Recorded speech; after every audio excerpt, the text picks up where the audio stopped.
Trigonometry में हमारे पास question है कि दो चीजें है हमारे पास, एक टावर है और एक बिल्डिंग है।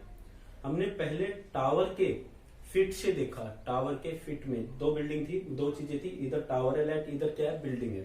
पहले हम टावर के फिट में गए, ओके, और बिल्डिंग के टॉप में हमने देखा कि एंगल ऑफ एलिवेशन क्या बन रहा है, ओके। फिर क्या किया हम लोग, बिल्डिंग के बेस में गए, बिल्डिंग के फिट पे गए, और इधर जो टावर था उसके टॉप में हमने एंगल ऑफ एलिवेशन देखा, ओके। फिगर से समझते हैं, ये हमारे पास एक ग्राउंड है, यहाँ पे एक बिल्डिंग है हमारे पास, और इधर क्या है हमारे पास एक टावर है, ओके। तो जब हम लोगों ने टावर के फिट से बिल्डिंग के टॉप में देखा तो एंगल ऑफ एलिवेशन बोला गया है, मीन्स ऊपर की तरफ देखा गया है, okay. Angle of elevation of top of building from the foot of tower, tower के फिट से जब देखा गया तो एंगल मिला 30 डिग्री का। कितना मिला स्टूडेंट? 30 डिग्री का। फिर क्या हुआ, angle of elevation top of tower, ये हमारे लिए बिल्डिंग का काम कर रही है और ये किसका, टावर का काम कर रहा है।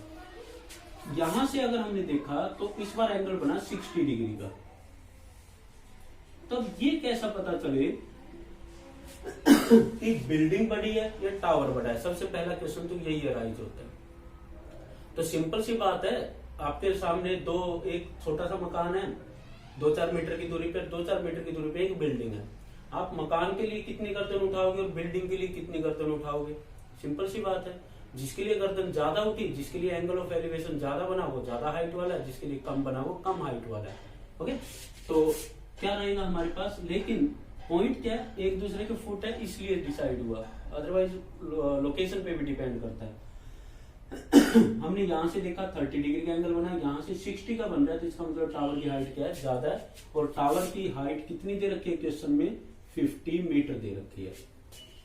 वो बिल्डिंग की हाइट जानना चाह रहा है, किसकी हाइट जानना चाह रहा है, वो बिल्डिंग की हाइट, ओके। तो हमारा काम क्या है, हर क्वेश्चन में दो राइट एंगल ट्रायंगल ढूंढना। एक राइट एंगल ट्रायंगल ये ढूंढ लेते हैं, ओके। इस राइट एंगल ट्रायंगल पे काम करके हम लोग इसका बेस निकाल लेंगे। इसका बेस क्यों निकालेंगे, हाइपोटेन्यूज क्यों नहीं?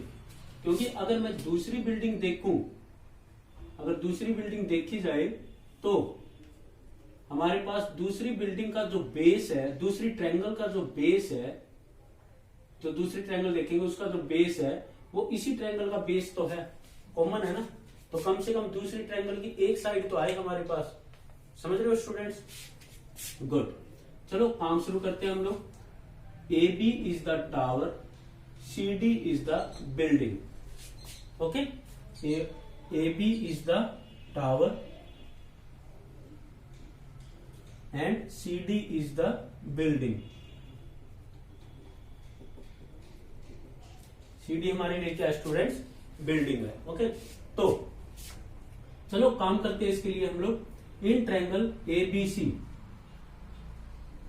इन triangle A B C, ABC पे काम करते हैं हम लोग। हमारे पास क्या आ जाएगा, ए बी सी में 3 साइड्स होती है, 3 में से एक वो उठा लो जो दे रखी है और एक वो जो फाइंड आउट करनी है। हमारा टारगेट है बीसी फाइंड आउट करना। क्या फाइंड आउट करना, बीसी डिवाइडेड बाय, दे क्या रखी है, A B, base by perpendicular, base by, ये रेशियो हमें हमेशा याद होने चाहिए, base by perpendicular cot, cot, okay. Cot 60 degree, कितना एंगल बन रहा है यहाँ पे, 60 डिग्री। बीसी कितना दे रखा है, नहीं पता। ए बी कितना दे रखा है, 50। कोट 60 कितना होता है, 1/√3। हमें ये स्पेसिफिक एंगल्स भी याद होने चाहिए, ओके स्टूडेंट्स। 50 को उधर भेज दो, तो BC इज इक्वल टू हमारे पास कितना आ गया स्टूडेंट्स, 50/√3। BC 50 उधर जाके मल्टीप्लाई हो गया, नीचे रूट छोड़ना नहीं है, 50√3। तो BC is equal to 50/√3, rationalise कर लेते हैं, √3/√3, ओके। तो BC इज इक्वल टू मेरे पास आ गया 50√3, √3 क्या हो गया, 3 हो गया हमारे पास। तो BC की लेंथ कितनी आ गई, 50√3/3, ओके। अब चलते हैं दूसरी ट्रायंगल पे स्टूडेंट्स, BCD पे। इन ट्रायंगल BCD हमें क्या फाइंड आउट करना है, CD CD divided by BC, perpendicular by base, क्या बन गया स्टूडेंट्स? टेंजेंट। टेंजेंट कितना? 30 डिग्री। कितना एंगल हमारे पास? 30 डिग्री। तो CD की वैल्यू दे रखी है? नहीं दे रखी, फाइंड आउट करनी है। BC की वैल्यू अभी निकाल दी थी हम लोगों ने, 50√3, ये मेन डिवीजन है, ध्यान रखना है, divided by 3, 50√3 divided by 3। Tangent 30, 1/√3। Tangent 30 कितना होता है स्टूडेंट्स? 1/√3। ये वैल्यू, ये यूं की यूं वैल्यू यहाँ पे क्या है? डिवीजन में है, यूं की यूं वहां जाके क्या हो जाएगी? मल्टीप्लाई हो जाएगी।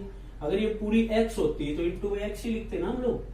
CD इज इक्वल टू 1/√3 के ये वैल्यू क्या हो जाएगी? Multiply 50√3 divided by 3। √3 से √3 कैंसिल, तो CD इज इक्वल टू हमारे पास आ गया स्टूडेंट्स 50/3 मीटर। तो हाइट ऑफ बिल्डिंग क्या आ गई हमारे पास?